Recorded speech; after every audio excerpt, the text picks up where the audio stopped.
오늘 본문은 우리가 생각할 두 가지 중요한 기독교 교리에 대하여 언급하고 있습니다. 성령은 언제 받는가? 여러분 언제 받는다고 생각하십니까? 그리고 성령을 받은 증거가 방언인가? 여러분 그렇게 생각하십니까? 오늘 본문은 그것에 대해서 우리가 생각하고 또 우리 마음에 또한 담아둘 그러한 교리입니다.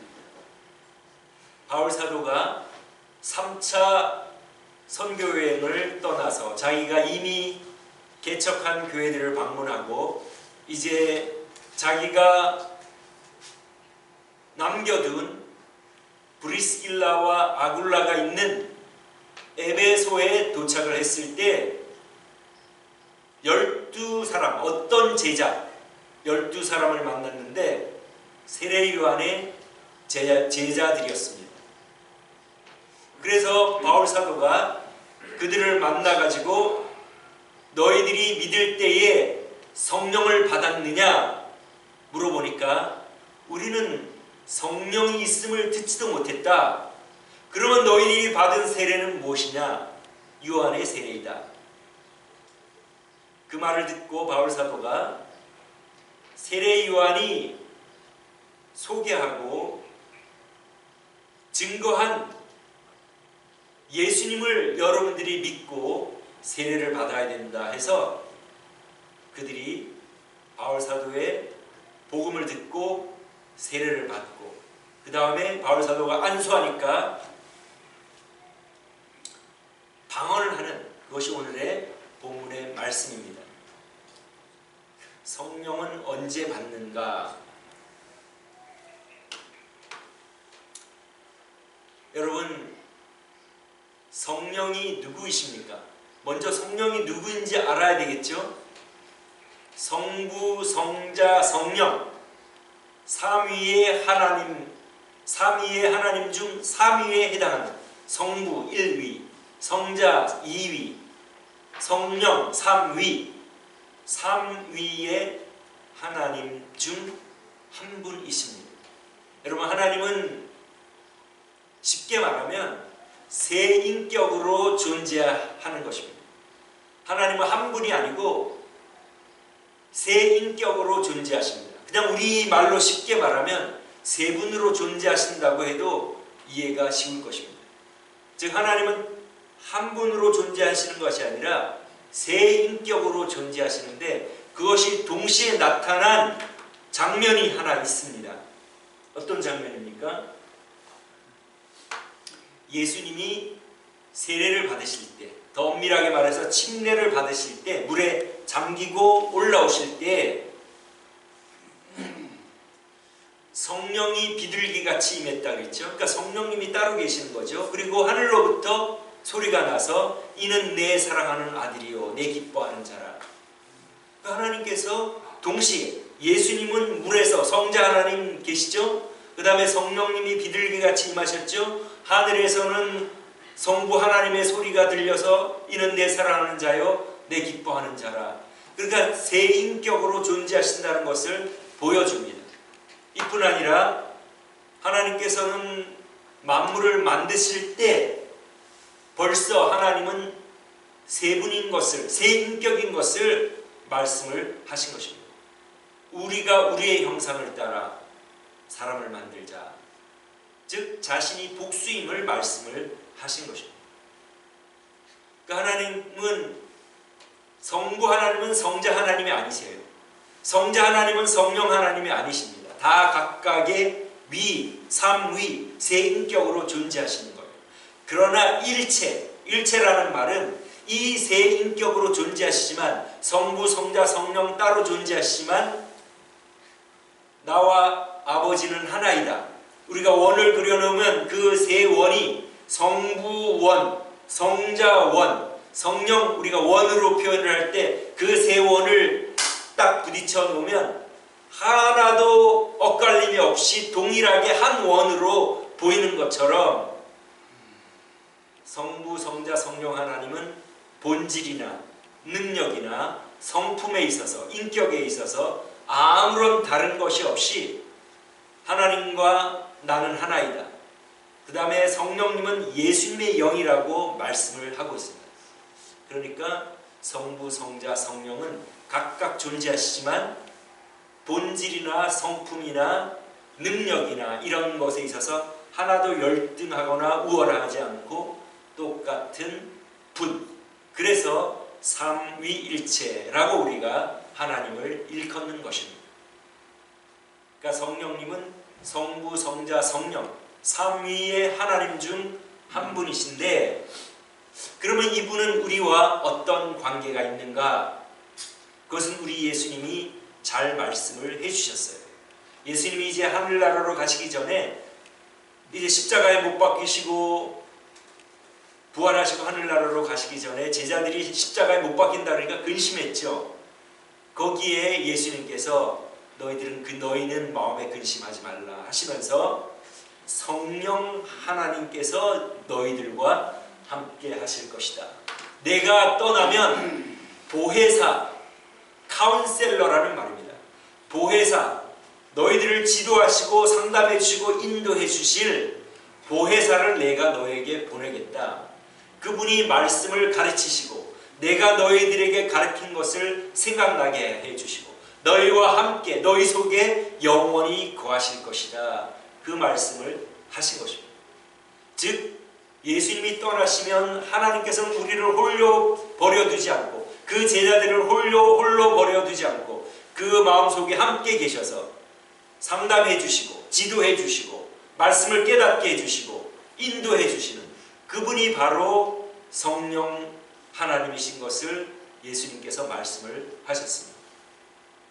그 하나님이 우리가 믿을 때에 성령 하나님이 동일하게 제자들에게만 임할 뿐 아니라 우리에게도 임하실 것을 성경은 우리에게 말씀을 하고 있습니다.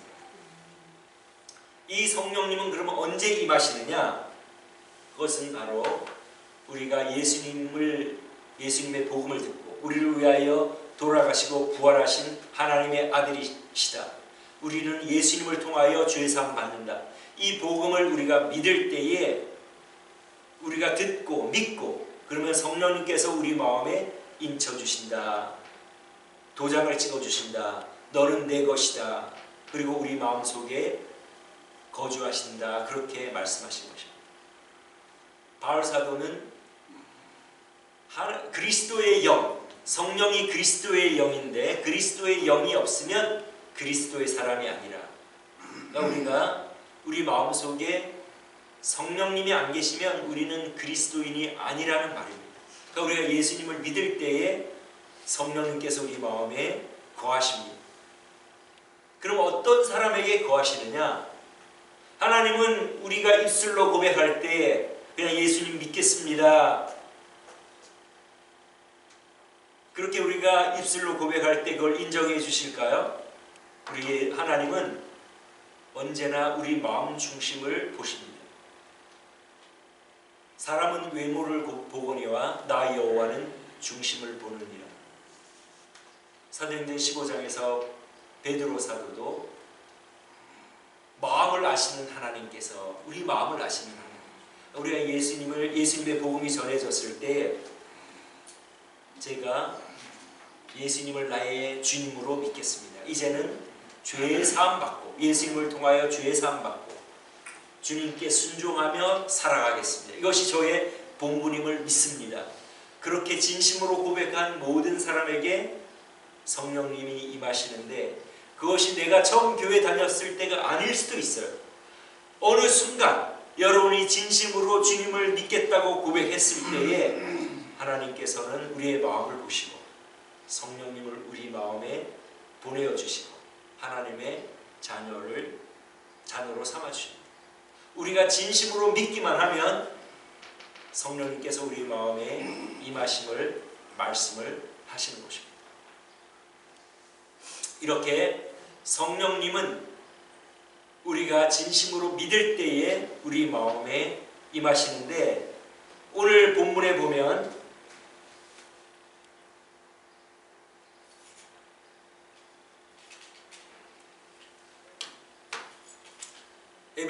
있는 요한의 제자들이, 세례 요한의 제자들이 바울 사도가 안수할 때에 성령을 받고 방언을 하는 것을 볼 수 있습니다. 지금 우리가 말씀을 살펴본 대로 예수님을 믿으면 성령님이 우리 가운데 임하시기로 하나님의 말씀에 볼 때 되어 있는데, 그러면 이것은 어떤 것인가? 꼭 누구의 안수를 받을 때에 성령이 임하는가? 우리가 그렇게 질문을 마음속에 그렇게 생각이 되지 않습니까? 내가 성령을 받기 위해서는 어떤 사람의 안수를 받아야 되냐? 목사의 안수를 받아야 되고, 아니면 다른 권능 있는 사람, 소위 권능 있는 사람의 안수를 받아야 되느냐? 그것이 아닙니다. 사도행전은 전환기적인 시대, 구약에서 신약으로 바뀌는 시대에 일어난 현상을 기록한 것인데, 하나님께서 그렇게 하시는 이유가 있음을 우리는 알 수가 있는데, 안수를 할 때에 성령이 임한 경우가 이때 아니고 사도행전 8장에도 한번 그러한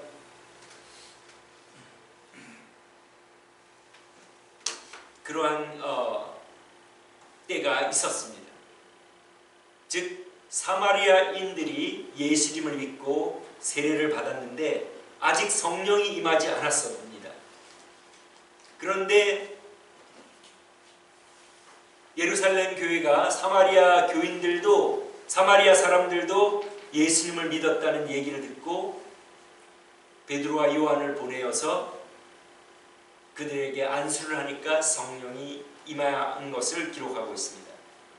왜 이렇게 사도들이 안수할 때에 성령을 받는 그런 것이 기록이 되어 있을까?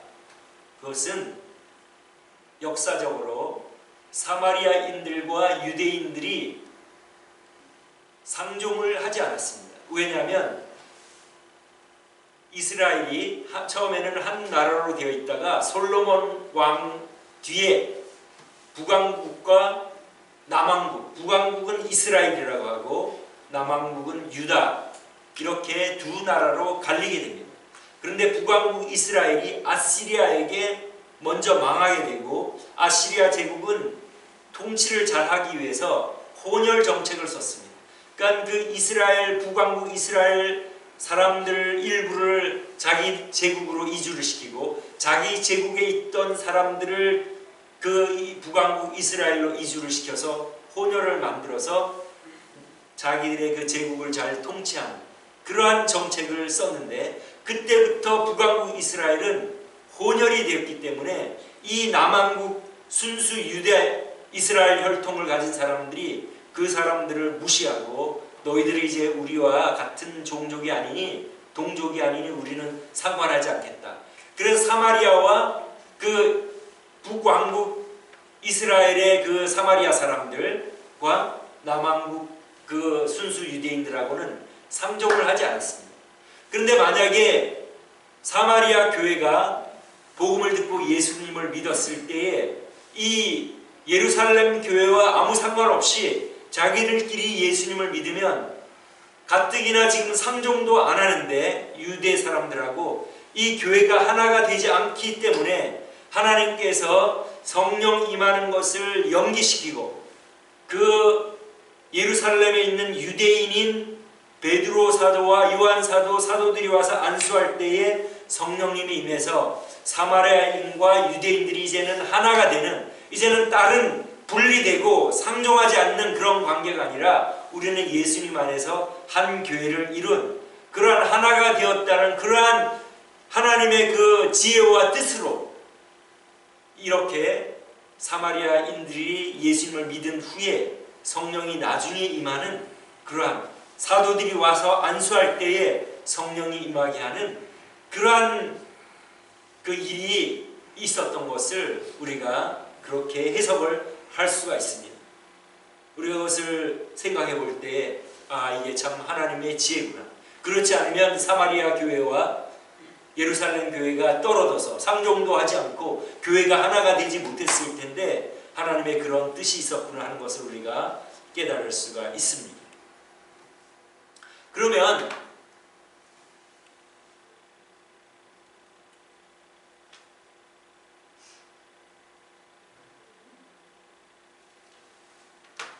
성령을 받을 때에 세례 방언을 하는 것을 볼 수 있는데, 우리가 방언을 하지 못하면 성령을 받은 사람이 아닌 것이 아닌가, 또 우리가 이 말씀을 보면 그렇게 생각을 할 수 있습니다. 여러분, 방언이 성령 받은 증거입니까?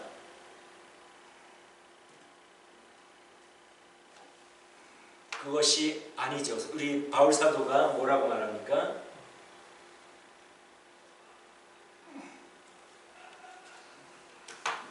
다 방언을 말하는 자겠느냐? 그러니까 아까 말씀드린 대로 사도행전은 그 전환기적인 시대에 교회에 나타난 현상들을 기록한 책이지, 우리가 믿고 따를 교리서로 기록한 것이 아닙니다. 교리는 서신서에 기록이 되어 있습니다. 로마서나 고린도전서나 갈라디아서나 에베소나, 이것이 전부 우리가 믿고 따라야 할 교리를 기록하는 것인데, 바울 사도가 고린도전서에서 다 방언을 말하는 자겠느냐? 결국 모두 방언을 말하지 않는다는 것을 바울 사도 자신도 말씀을 하고 있지 않습니까? 그러니까 우리가 예수님을 믿을 때에 성령님이 임하시는데, 나는 성령님이 임할 때 다 방언을 하는 걸 보면 나는 성령을 받지 못하고 나는 하나님의 자녀가 아닌가, 그렇게 생각할 수가 있을 텐데, 어떤 교단들은 방언을 굉장하게 중요하게 생각하고 방언을 하지 못하면 2등 크리스찬으로, 뭔가 부족한 크리스찬으로 그렇게 이야기를 하는 그러한 교단들도 있습니다. 그러나 분명하게 바울 사도는 다 방언을 말하는 자겠느냐, 즉 교회에 예수님을 믿는 사람 모두가 방언을 하는 사람이 아닌 것을 분명하게 말씀을 하고 있습니다. 그러면서 무엇을 말합니까? 더 좋은 길을 내가 안내하리라. 그러면서 고린도전서 13장 사랑장을 말씀하고 있지 않습니까? 너희가 사람의 마음과 천사의 말을 할지라도, 뭐라고 말합니까? 사랑이 없으면 소리나는 구리와 울리는 꽹과리가 된다. 그래서 오늘 본문 말씀을 통하여 성령은 언제 받는가? 우리가 진심으로 예수님을 믿을 때, 내가 죄인임을 인정하고 예수님의 공로로 죄사함 받고, 내가 예수님의 공로로 죄사함 받으려는 이유는 하나님을 주님으로, 왕으로 모시고 아버지로 모시고 순종하며 살아가겠습니다. 이제 내 죄사함 받는 길은 예수님밖에 없고, 내가 그 죄사함을 받으려고 하는 이유는, 지금까지는 내 마음대로 살았으나 이제는 하나님을 왕으로 주님으로 모시고 순종하며 살아가겠습니다. 그런 결단을 할 때에 성령님께서 우리 마음에 임하시고 너는 내 것이라 인정해 주신다는 말씀입니다. 우리가 이렇게 결심하고 힘쓰지만 때로는 또 넘어지고 쓰러질 때마다 우리가 또 회개하면서, 하나님, 제 본분은 제 뜻이 아니라 하나님의 뜻을 따라 살아가는 것인데 또 제가 나타났습니다. 그래서 싸우기도 하고 다른 사람을 정죄도 하고 모함을 하기도 하고 모욕을 주기도 하고 그러지 않습니까? 그것은 모두 마귀적이고 사탄적인 것입니다. 우리가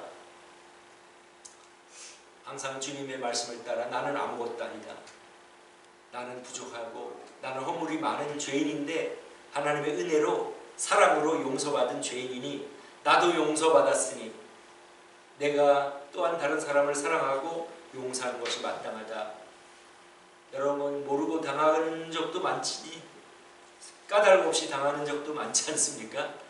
그러나 그 모든 것들이 주님이 나를 참아주셨으니 나도 참아주리라 하고 우리가 나가는 수밖에 없습니다.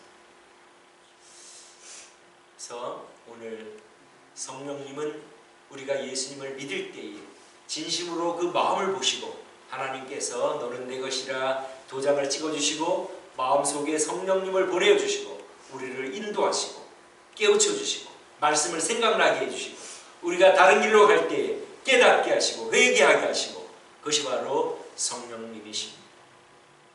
그리고 우리가 추구해야 될 것은 다른 어떤 것이 아닌 사람을 사랑하는 일, 싸우는 일이 아니고 꾸짖는 일이 아니고 용납하고 사랑하고 도와주고 덮어주고 이런 것이 우리가 해야 할 일임을 성경은 우리에게 말씀하고 있습니다. 그래서 이 두 가지, 성령님은 언제 받는가?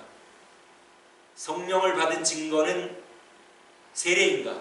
여러분 이제 잘 대답을 할 수 있겠죠? 오늘은 그 바울 사도가 거기에 대하여 말씀을 예수님을 알지 못하고 요한의 세례만 안 그러한 사람들에게 복음을 전하고 세례를 주고 안수하여 성령이 임하게 했는데, 아볼로도 그렇게 알고 있었지 않습니까? 요한의 세례만 알고 있었기 때문에 이것을 보면 그 당시에 세례 요한의 영향력이 얼마나 큰지를 잘 알 수가 있습니다. 그렇기 때문에 오늘 바울 사도가 안수할 때 성령이 임한 것도 그 세례 요한의 제자들이 광범위하게 전역에 걸쳐 퍼져 있는데 그 12사람이 이제 자신들이 경험한 것을 가지고 자기들의 네트워크가 있지 않겠습니까? 세례 요한을 따르는 네트워크에게 전부 전해가지고 이제 우리가 세례 요한이 증거한, 우리의 스승 세례 요한이 증거한 그 예수님을 우리가 믿자 하고 그걸 위해서 바울 사도를 통하여 안수하게 하고 성령이 임하게 한 것을 우리가 잘 깨달을 수가 있습니다. 그래서 오늘 우리가 예수님을 진심으로 믿을 때에 우리 안에 거하시는 성령님의 인도하심을 따라, 깨닫게 하시는 것을 따라, 가르쳐 주시는 것을 따라 우리가 순종하면서, 여러분 우리 아마 대부분 방언을 하지 않으실 것으로 생각하는데 그것이 성령의 은사가 아니고 중요한 것이 아니고 가장 중요한 길을 내가 보이리라. 그것은 바로 다름 아닌 사람들을 섬기고 사랑하는 것임을 우리가 알고 일생 동안 우리에게 주신 사람들을 섬기며 사랑하며 싸우는 관계가 아니라 사랑의 관계로 살아가는 저 여러분 되시기를 주님의 이름으로 축원합니다. 기도하겠습니다.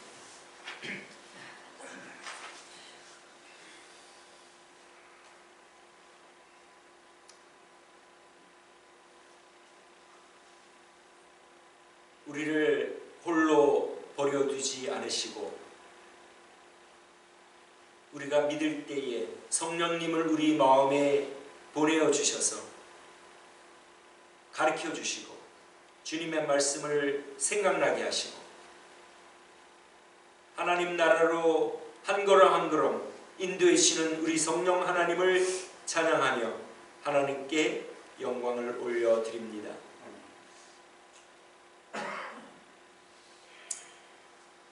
성령님을 마음에 모신 저희들 하나님의 계명을 따라 하나님의 말씀을 따라 섬기며 사랑하며 우리를 낮추며 다른 사람을 존중하며 하나님께 영광을 돌리는 그러한 삶을 살다가 하나님 앞에 서는 저희들이 되기를 소원하오니 더욱더 사랑하기를 원합니다. 하나님 도와주옵시기를 원하고 예수님 귀하신 이름으로 기도드립니다. 아멘. 우리 다 같이 일어나서 찬양 올려드리겠습니다.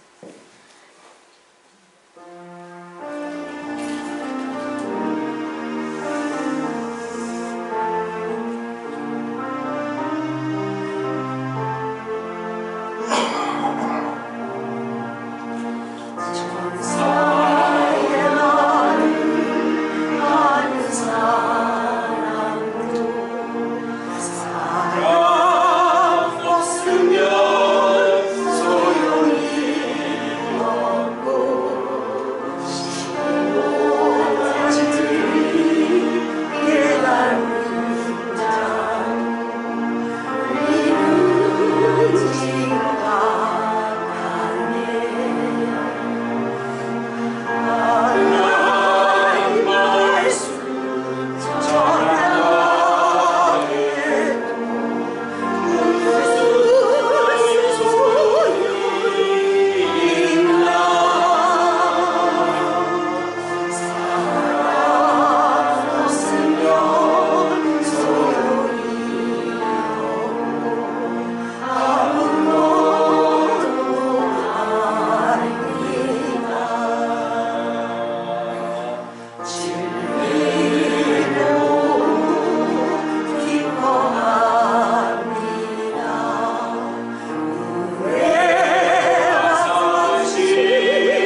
2000여 년 동안 제한된 생활을 자처하시다가 십자가에서 살을 지키시고 피를 흘려주셔서 저희가 죄사함 받는 길을 열어주신 우리 주 예수 그리스도의 크신 은혜와 독생자 아들을 저희를 위하여 내어주신 아버지 하나님의 극진하신 사랑과 참으로 믿는 자에게 임하시는 성령님의 교통하심, 성령 받은 자로서 가장 큰 일인 사랑을 실천하며 살아가기를 다짐하고 돌아오는 주의 백성들 위해 지금도 영원토록 함께 하시기를 예수 그리스도 이름으로 축원하옵나이다. 아멘.